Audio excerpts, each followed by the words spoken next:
Major League Baseball, really one of the, and if any of you want to talk about somebody who's synonymous with the Detroit Tigers over the years, and anyway, he's one of ours now, lives here. Lance Parrish, joining us here in the live in the game. Good morning, Lance. Thanks for stopping by. Good morning. Good to be here. Blind turtle, your cap. What? I got to go there right away. What is the blind? Well, I'm into hunting, and the blind turtle is actually a hunting blind.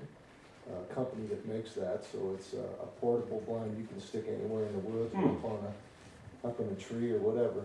I'm sure everybody looks at that and thinks it's some bar out there. That's what the blind turtle. I've been there. Well, it's probably great to see your sport on a national stage. The Winter Memes were over at Opryland Hotel. We broadcast there for a couple of days this week. You bump it? Did you get to make it over and see anybody? You know, I was going to go over there, and I just held back. A lot of things going on over there, and it's, you know, I had other things to do. I just decided to hold off. Well, we went over there. I saw Jack Morris was over there. Was he? Yeah, your former buddy with the Tigers there. We had you on about 6 or 7 months ago. It was great talking to you. Literally, the bad thing is we could talk to you for 9 hours today. And you see baseball. You guys get this question all the time. These massive contracts now in baseball. You wish you played 30 years later like it is now? Or? Well, I wish I was in my prime right now, I'll tell you that. When you see these massive contracts, I mean, good for them. They're getting them good for those guys. Absolutely. You know, that's the thing that a lot of players always talked about was, you know, we feel like the money's out there, and it's great to see the players getting a piece of the pie. You know, it's all relative because back in the days when Al Kaline and guys before him were playing, you know, as time progresses, the group ahead of them always seems to, you know, get a little bigger piece of the pie, and now these guys are making so much money they could buy their own island somewhere. Yeah. But, you know, it's good for them. It's just nice to see. 8-time All-Star, Lance Parrish, and certainly, if you ask that question, favorite moment, I'll put it out there right away. The 1984 World Series, that ring, yeah, you don't have it on, but the '84 World Series. And Sparky Anderson, that what a special year. You know, if you could set up a year in baseball, that for me would be the ultimate. It was fun to be a part of that. Starting out the season 35-5, I think we talked about that the last time that I was here. After we had won our 35th game to go 35-5, I went back to the hotel room and I was like, I can't even believe this. You know, what team in baseball has ever won 35 of their first 40 games? And then to go on and you know, go through the playoffs and beat Kansas City 3-0 and then San Diego 4-1 in the World Series and be world champions. It was just a magical, great year. Former big leaguer Lance Parrish is joining us here in the Windish first quarter. Lance, let me ask you this. Barry Bonds, Roger Clemens, Sammy Sosa, they're all up for the induction. Did they get 75% or no? I would say no. Just because of all the things I've been listening to. You know, there's a lot of people that are so much against the steroids and cheating in baseball. And excuse me. You know, even though some guys have not been proved guilty, just having your name associated with it anymore seems like your ticket out. So I'm curious, actually, as a fan of baseball now, to see exactly how the vote turns out, because I know that from the comments that I've been hearing, there's a lot of guys that are very adamant about, you know, if those guys get in. You know, even Hall of Famers have said that they will not attend the ceremonies if those guys are done. Well, I mean, I heard, you know, conversation from guys like Andy Pettit who admitted they did something wrong, but then they also say to themselves, "I know why I did it." Can you kind of see why players would do that? Oh, sure. You know, you can only generate income if you're on the field playing. And if somebody's going through an injury, and somebody tells you if you take this for any length of time, you can get better faster, and you'll be back on the playing field, I can see why somebody would take that chance. You know, and to be honest with you, I can also see the other side of it. In today's game, if you know, timing is everything. You have one good year, that could catapult you into a multi-year, multi-million-dollar contract, and guys are willing to roll the dice on that.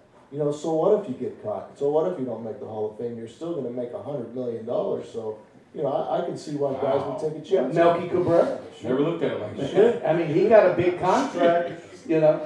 There you go. That's the reality of it. We talked a lot about Sparky Anderson and the impact he had on your life. But further to that, I mean, you look back now, it was a special time, and he was a special manager. What did he mean to you? Well, Sparky taught myself and everybody, you know, it's funny. I've listened to other guys talk about Sparky Anderson, and it's amazing. Even though we have not compared notes, everybody kind of has the same feeling about Sparky. He was more or less a father figure to all of us. We were a very young team when he came over there, a young nucleus that was just starting out. You know, he taught us how to play the game. He taught us how to respect people and how to act on and off the field and the right way to play the game and how to prepare yourself.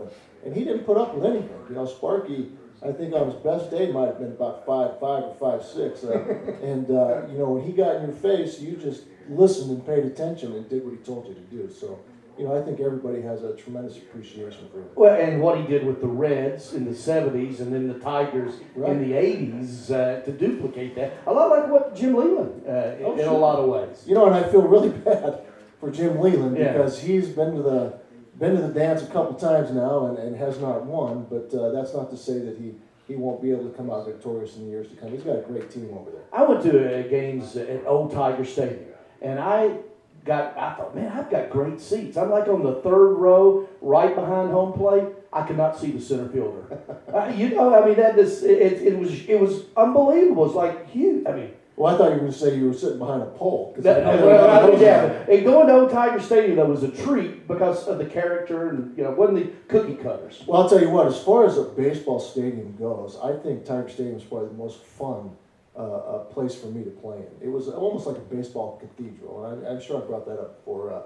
You know, the way stadiums are constructed nowadays, with Tiger Stadium being a two-tier stadium all the way around. They had big poles, obviously they had obstructed view seats and all that. But as far as being a player out on the field, you felt like the people were right on top of you. And I think that stadium held between 45 and 50,000 people. So you fill that place up, they can make a lot of noise, and it almost feels like they're breathing down your neck. So during the series and playoffs and when we were going good, they could create a lot of excitement, a lot of energy. You know what I remember about the '84 World Series when Steve Garvey took was it you that took the shot to the midsection? The batter moved out of the way, and the umpire called a timeout, and the ball went sailing. And Garvey backed out of the. No, actually, I don't know. Was that Garvey or I think it was a left-handed hit? I don't remember, but you got hit in the jewels. No. That was the umpire that got umpire hit. Yeah. I cleared out of the way. You got out of the way. The deal was that was a pitch out. Yes. The Roger Craig, our pitching coach, called a pitch out. And you know, I went through the sign, put it on. Aurelio Lopez, Senior Smoke, our relief pitcher, was in the on the mound. And when I put the sign down and he accepted it, you know, my job was to get out of the batter's box behind the home plate as fast as I can.